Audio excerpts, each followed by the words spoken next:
to send the Thunder home. Lillard, long-range three.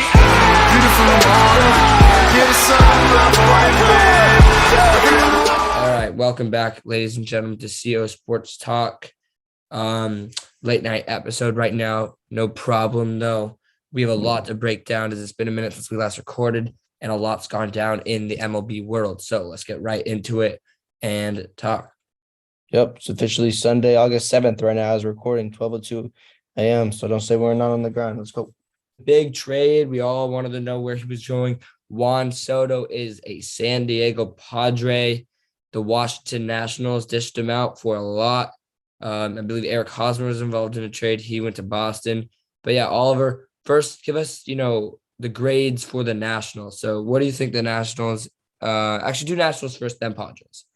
So when if you're the Nationals, I feel like any return you would get would not be enough for Juan Soto because he's 23. He still has years of control. He's a superstar, modern day Ted Williams, gets on base at about 40% of the time.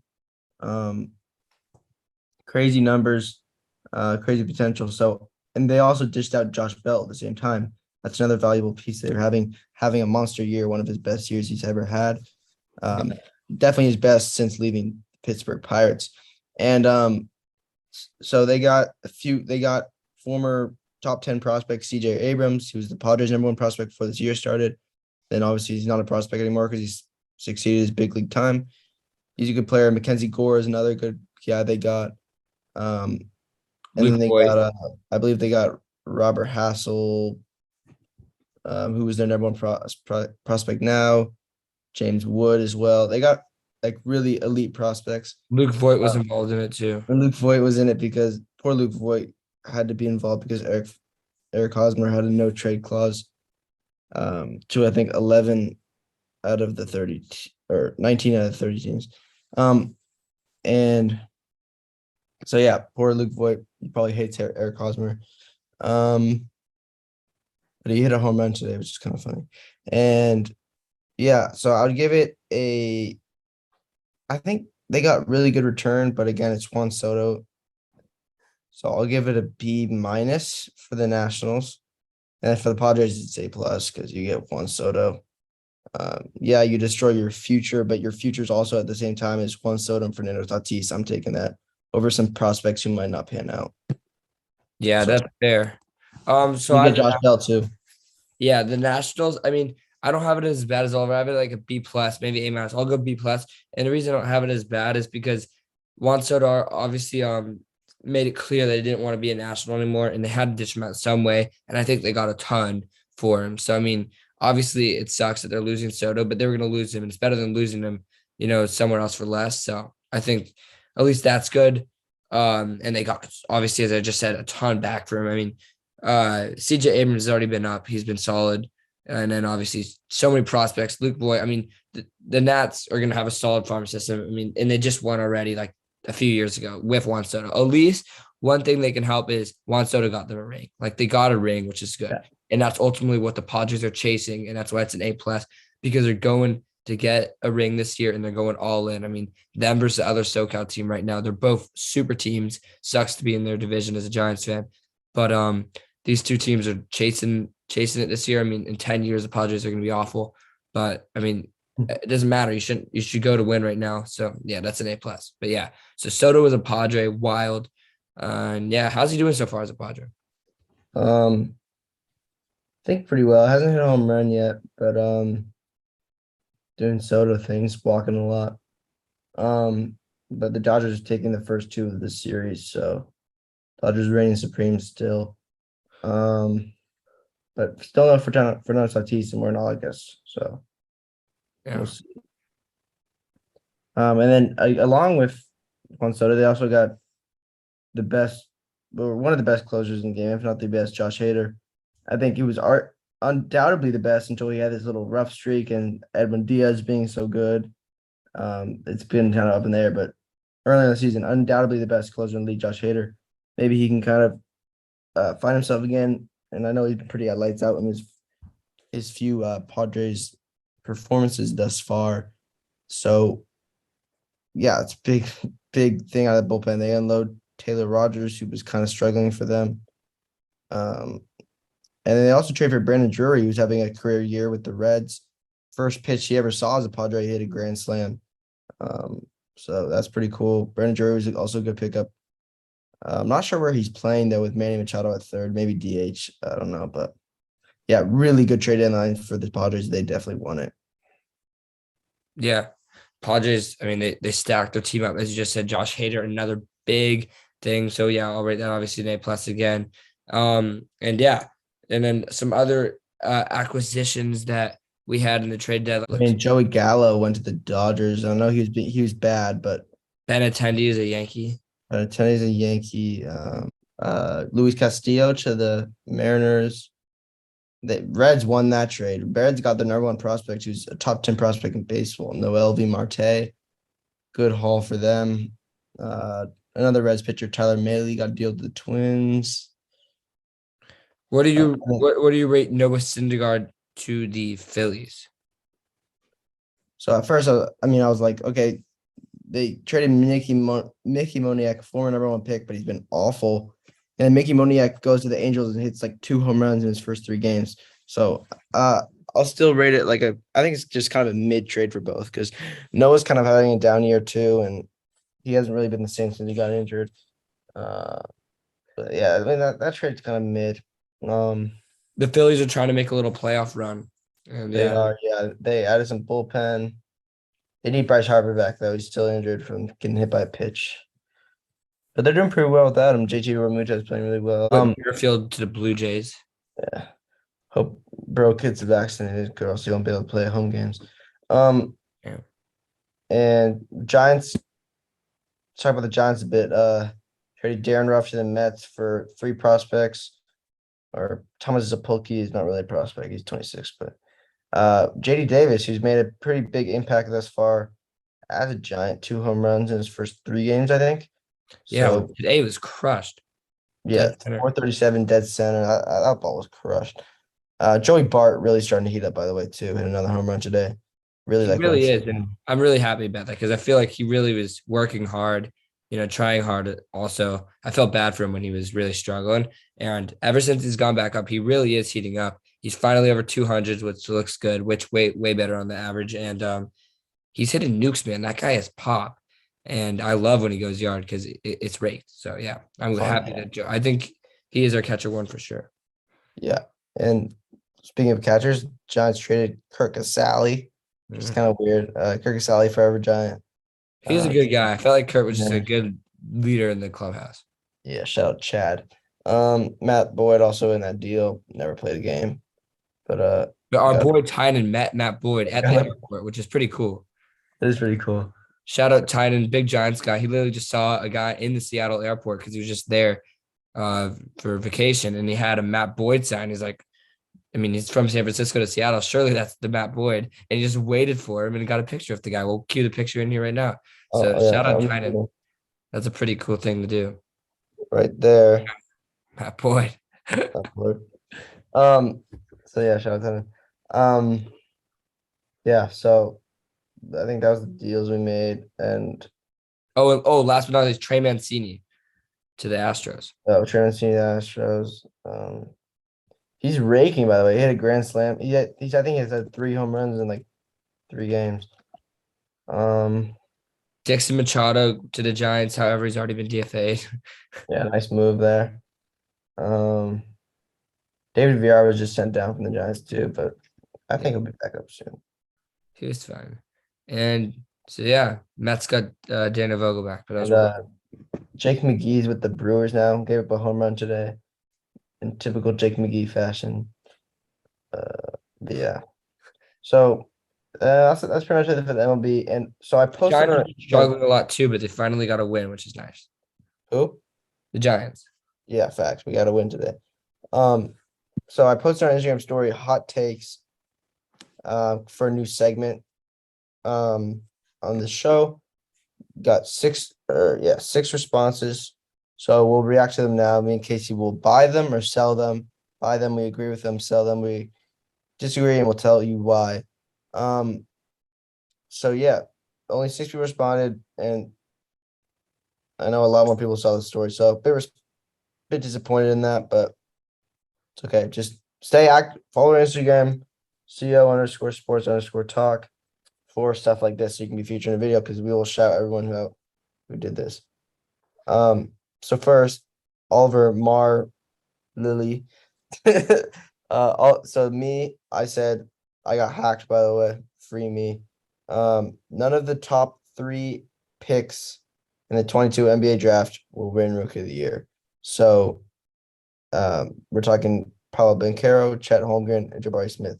None of those guys will win Rookie of the Year in the 22 NBA season. Obviously, I'm buying this take. That's my hot take. I think it's gonna be either Keegan Murray or someone like that. But since it's my take, I'll let you react to that and your initial thoughts. I like that take. That's definitely a hot take. I'm a sell the take just because I think this big 3 is so dominant. The odds that one of those 3 doesn't win is a little bit lower than the average top 3. I think that just surely Jabari, Chet, or Paolo will dominate. I do like that hot take. You're gonna look really good if Keegan Murray balls out, or someone that wasn't in the top 3. So I like that, but I'm a sell it. Yeah, Jaden Ivey too.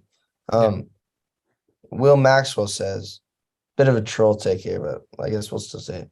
Gardner Minshew, $10 million a year, would have made Niners Super Bowl champs. I'll sell it. Gardner Minshew is a backup quarterback in this league. Let's be honest. Wouldn't be even better than what Jimmy Garoppolo was last year. So I'll sell that take. Before I sell it, but I'll dissect this take a little bit.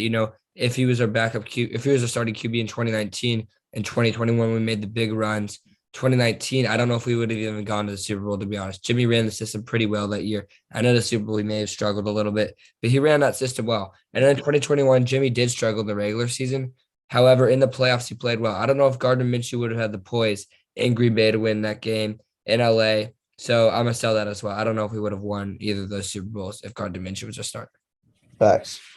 Thayer Kacher says, another Niners take here. Bosa will have 15 sacks in the regular season. Bosa's back healthy. I'm gonna buy this take.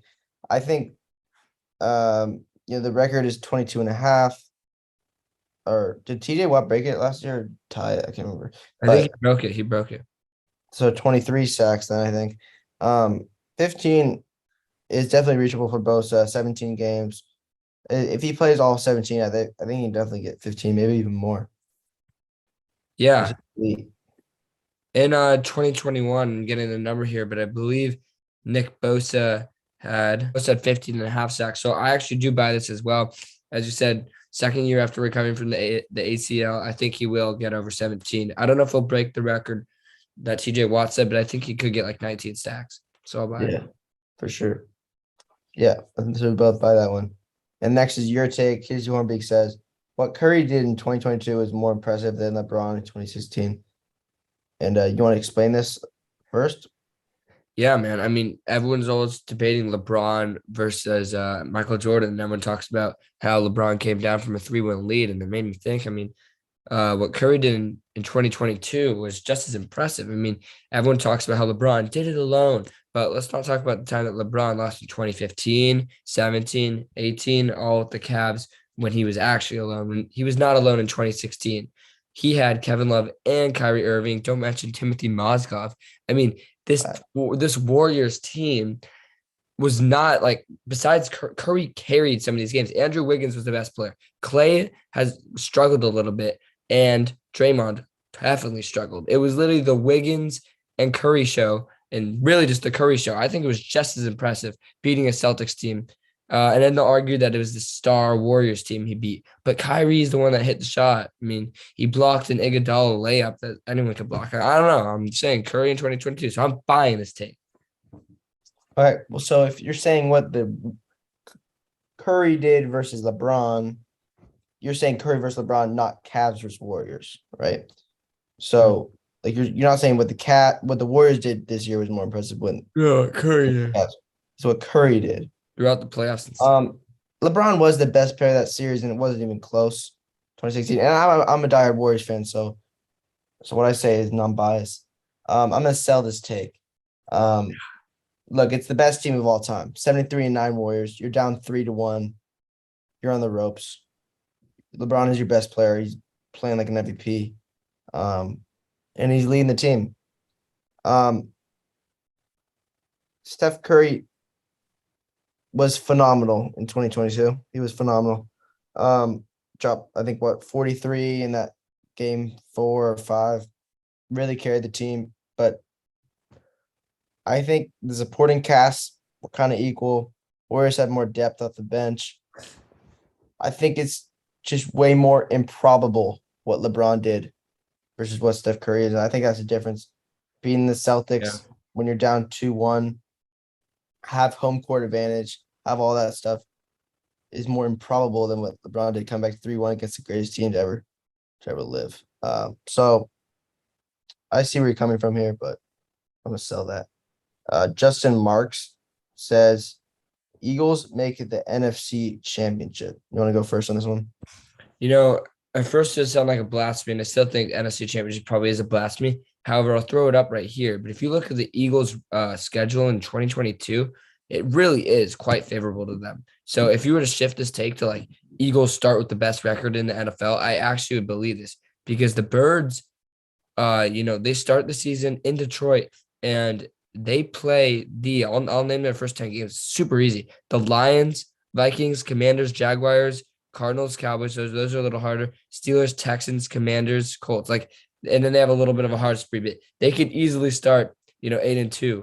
So this Eagles team, I think, will be better. I am a believer in Jalen Hurts, and I really like what they did in the draft and obviously getting AJ Brown. So I do think the Eagles make the playoffs and even win a game in the playoffs this year. But I'm still selling to take the NFC Championship.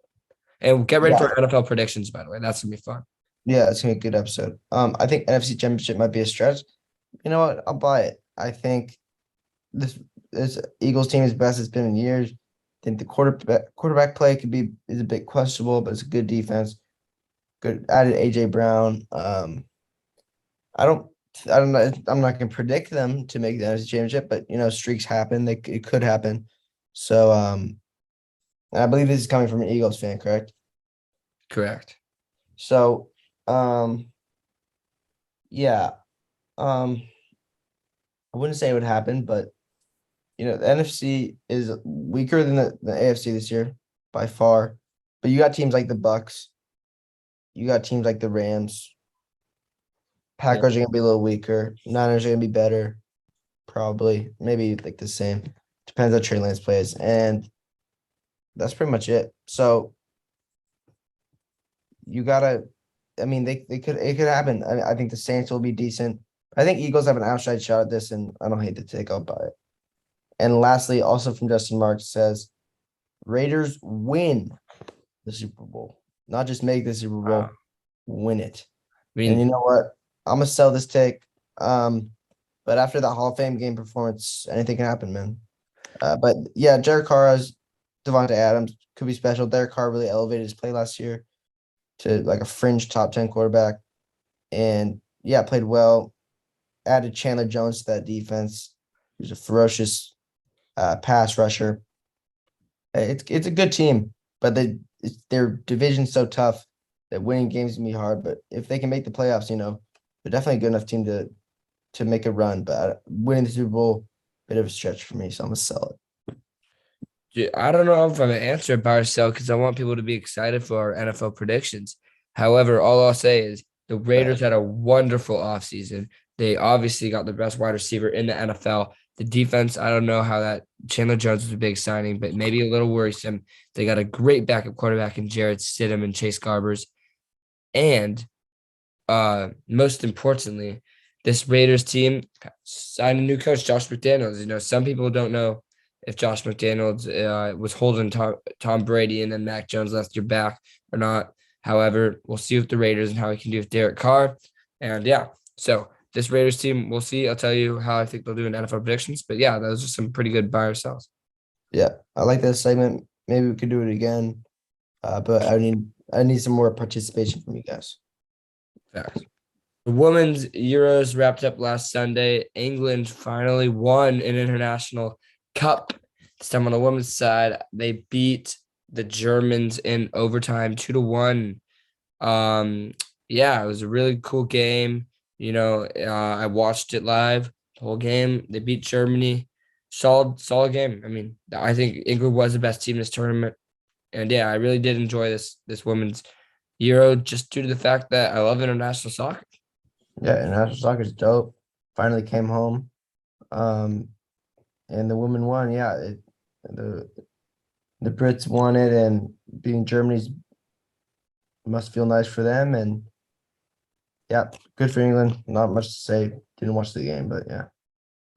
In NFL training camp news, I love kind of early August before Hard Knocks start. We see a lot of clips of training camps and all over the place. Jerry Judy's been dropping a few balls. I'll get the clip of that. Another clip that we saw, Oliver, was Kyle Hamilton getting cooked by an undrafted free agent.